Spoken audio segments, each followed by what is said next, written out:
Hi everybody, it's Amy Head, New Perspectives for Life in Marietta, Georgia. Today is Thursday, May 29th, 2014, and we have a beautiful day here in Marietta, and I hope you have a good day where you are as well.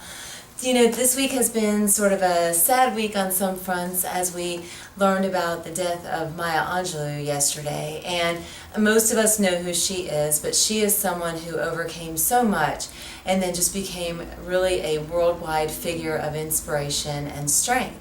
And I was thinking about her a lot yesterday. It's about 9:15 here this morning, and it was about 24 hours ago, I think, when the news started breaking that she had passed away at 86 years old, I think, yesterday.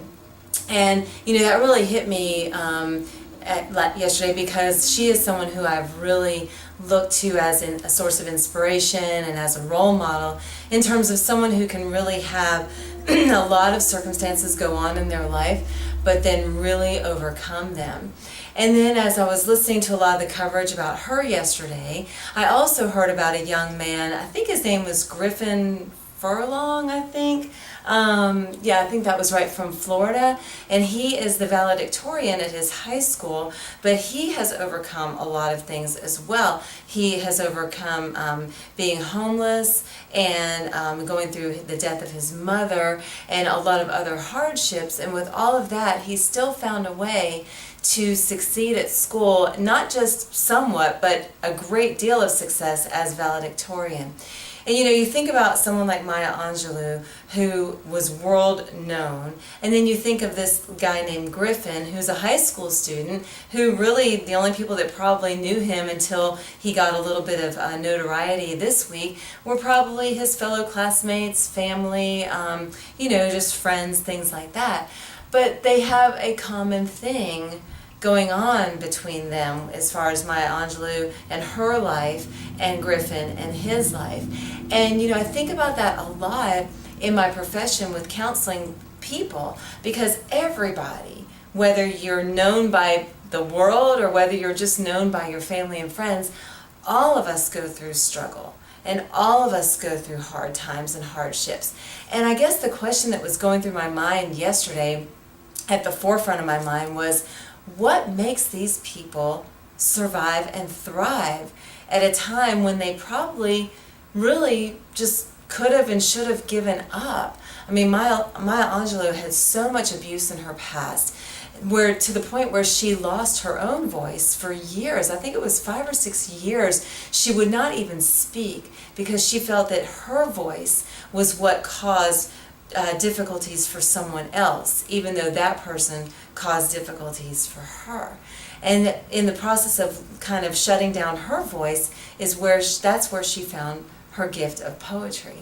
And this guy Griffin, you know, he as a teenager, losing a parent, losing a place to live, how do you go through that? How do you overcome that? And the only thing I could really think, because they come from different backgrounds, these two people, they come from different lifestyles, they come from different upbringings, they come from different experiences.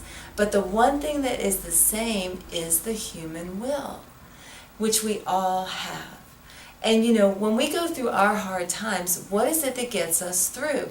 We could say support, we could say family, we could say friends, we could say our spiritual lives, our faith, we could say so many things. But at the root of it all, what gets us through at the end of the day is our own human will and our own spirit to push through. And we have that in and of ourselves. It's not something we have to look outside of ourselves for. It's not something we have to go and find. It is within. And sometimes it takes those bottom-out experiences to finally get us to see that we have that will within.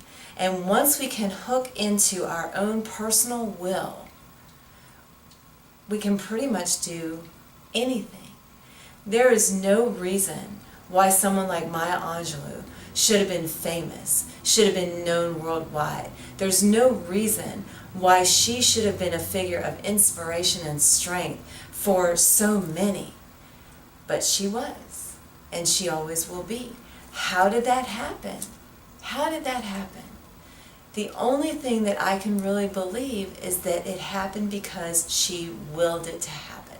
She probably didn't say to herself decades and decades and decades and decades ago, I am going to be famous from my struggles, and I'm going to persevere, conquer them, and show the world and be an inspiration. She probably didn't say that at the time of the depths of her struggles, but she willed herself through them, and that is where her path took her.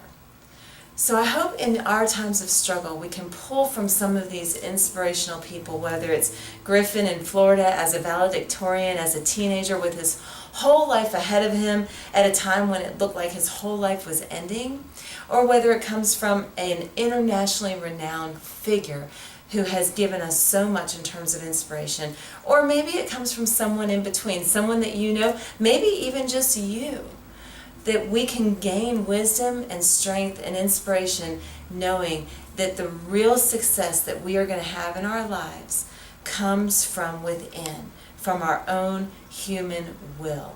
We have to call it into action, we have to put perspective around our circumstances, and then we have to move forward. I hope you have a great day on this Thursday and tomorrow as we get the weekend started, and I hope you will take some time this week to really tap into your strength and your will, because it is there. Thanks so much for joining me, Amy Head, New Perspectives for Life in Marietta, Georgia, and I'll look forward to seeing you next time. Thank you.